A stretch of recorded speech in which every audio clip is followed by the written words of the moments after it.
ఓం నమ శివాయ. కార్తీక పురాణం 1వ అధ్యాయం. ఈ జీవకోటికి హితంగా సత్య సందేశాన్ని అందించే మాసం కార్తీక మాసం. పరమ పావనం, పుణ్యప్రదం.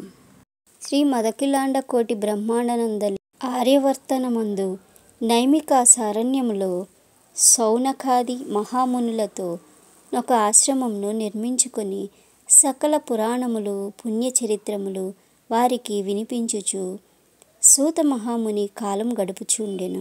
ఒకనాడు సౌనకాది మునులు గురుతుల్యుడగు సుతునిగాంచి, ఆర్య, తమ వలన అనేక పురాణాలు, ఇతిహాసములు, వేదాంగాలు, రహస్యములను సంగ్రహముగా నేర్చుకునిన్నాము.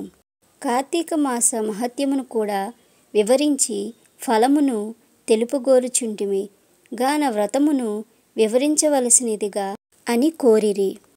అంతన సూత మహర్షి, ఓ ముని పుంగవులారా, ఒకప్పుడు ఇదే కోరికను నారదుడు సృష్టికర్తయగు బ్రహ్మను కోరుకొనగా, బ్రహ్మదేవుడు అతనికి, విష్ణుమూర్తి లక్ష్మీదేవికి, సాంబశివుడు పార్వతీదేవికి తెలియచేసిన విధముగా ఆ గాథను వినిపించెను.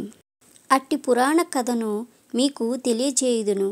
ఈ కథను వినుట వలన మానవులకు ధర్మాధర్మములు కలుగుటయే కాక, వారు ఇహముయందును పరముయందును సకల ఐశ్వర్యములతో తొలతూగుదురు. కావున శ్రద్ధగా ఆలకింపుడని ఇట్లు చెప్పెను.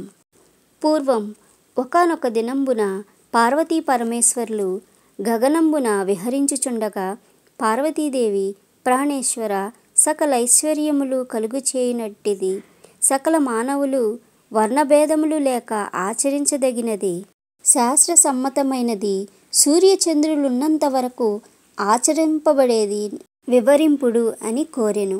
అంతటా శివుడు మందహాసమొనరించి, దేవి అడుగుచున్న వ్రతము స్కంద పురాణములో చెప్పబడియున్నది. దానినిప్పుడు వశిష్ఠ మహాముని జనక మహారాజునకు మిథిలాసీనుడకు వివరించబోవుచున్నాడు చూడుము. మిథిలా నగరము వైపు అని మిథిలా నగరము దిశగా చూపించెను.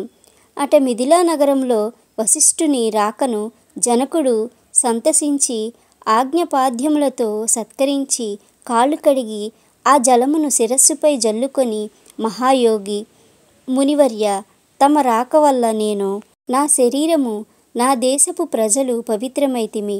తమ పాదధూళిచే దేహము పవిత్రమైనది. తమరిటికెలా వచ్చితిరో సెలవివ్వమని వేడుకొనెను. అందులకు వశిష్ఠుడు, జనక మహారాజా, నేనొక మహాయజ్ఞము చేదలచిపెట్టితిని. దానికి కావలసిన అర్ధబలమును అంగబలమును నిన్నడిగి క్రతువు ప్రారంభించవలెనని నిశ్చయించి ఇటు వచ్చితినని పలుకగా, జనకుడు, ముని చంద్రమా, అటులనే ఇత్తును, స్వీకరించుడు. కాని చిరకాలము నుండి నాకొక సందేహము కలదు. తమబోటి దైవాజ్ఞులనడిగి సంశయములను తీర్చుకొనదలచితిని. నా అదృష్టము కొలది ఈ అవకాశము దొరికినది. గురురత్న, సంవత్సరముల కల్లా మాసములలో కార్తీక మాసమే ఏలనంత పవిత్రమైనది. ఆ కార్తీక మాస గొప్పతనమేమి అను సంశయము నాకు చాలా కాలం నుండి ఉన్నది. కావున తాము కార్తీక మహత్యము గురించి వివరించవలసినదిగా ప్రార్థించెను. వశిష్ఠ మహాముని చిరునవ్వు నవ్వి, రాజా, తప్పక నీ సంశయము తీర్చగలను. నేను చెప్పబోయే వ్రతకథ మానవులందరూ ఆచరించదగినది, సకల పాపహరమైనది అయ్యున్నది. ఈ కార్తీక మాసం హరిహర స్వరూపము. ఈ మాసమునందు ఆచరించు వ్రతము యొక్క ఫలము ఇంత అని చెప్పవలసినది కాదు. ఆనందదాయకమైనది, వినుటకు కూడా.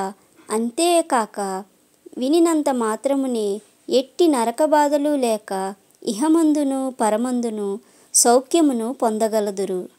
నీబోటి సజ్జనులు ఈ కథను అడిగి తెలుసుకొనుట ఉత్తమమైనది.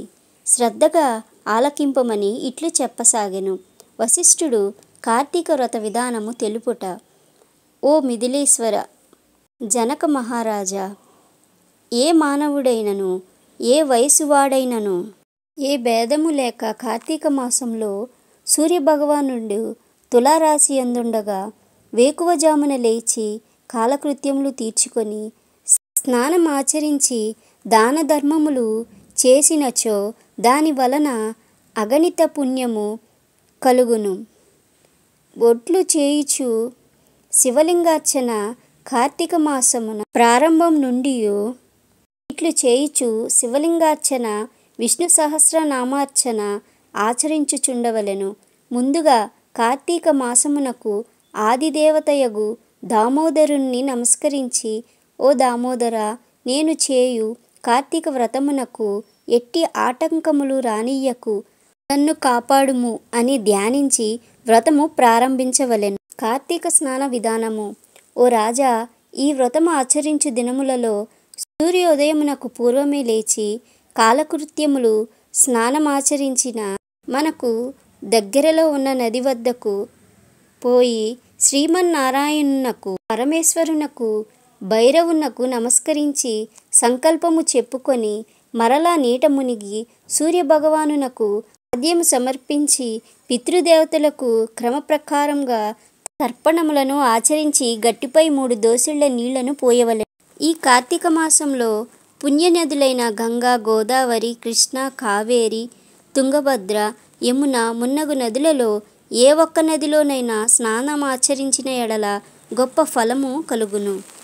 తడిబట్టలు వీడి మడిబట్టలు శ్రీ మహావిష్ణువుకి ప్రీతికరమైనవి కట్టుకొని పుష్పములను తానే కోసి తెచ్చి నిత్య ధూప దీప నైవేద్యములతో భగవంతునికి పూజ చేసి గంధము చేసి భగవంతునికి సమర్పించి తాను బొట్టు పెట్టుకొని పిమ్మట అతిథి అభ్యాగతులను పూజించి వారికి ప్రసాదమిచ్చి తన ఇంటి వద్ద కానీ దేవాలయంలో కానీ లేక రావి చెట్టు మొదట కానీ కూర్చుండి కార్తీక పురాణమును చదవవలెను. ఆ సాయంకాలము సంధ్యావందనము ఆచరించి శివాలయమందు కానీ విష్ణు ఆలయం ముందు కానీ లేక తులసి తోట వద్ద కానీ దీపారాధన చేసి శక్తిని బట్టి నైవేద్యమును తయారు చేయించి స్వామికి సమర్పించి అందరికీ పంచిపెట్టిన తరువాత తాను భుజించవలెను. ఈ విధముగా వ్రతం ఆచరించిన స్త్రీ పురుషులకు పూర్వమందును ప్రస్తుత జన్మమందును చేసిన పాపము పోయి మోక్షమునకు అర్హులగుదురు. ఈ వ్రతము చేయుటకు అవకాశము లేనివారు వ్రతము చేసిన వారలను చూసి వారికి నమస్కరించినచో వారికి కూడా సమాన ఫలితము దక్కును. ప్రథమ అధ్యాయము సమాప్తము. మొదటి రోజు పారాయణము ఇదే. ఓం నమః శివాయ.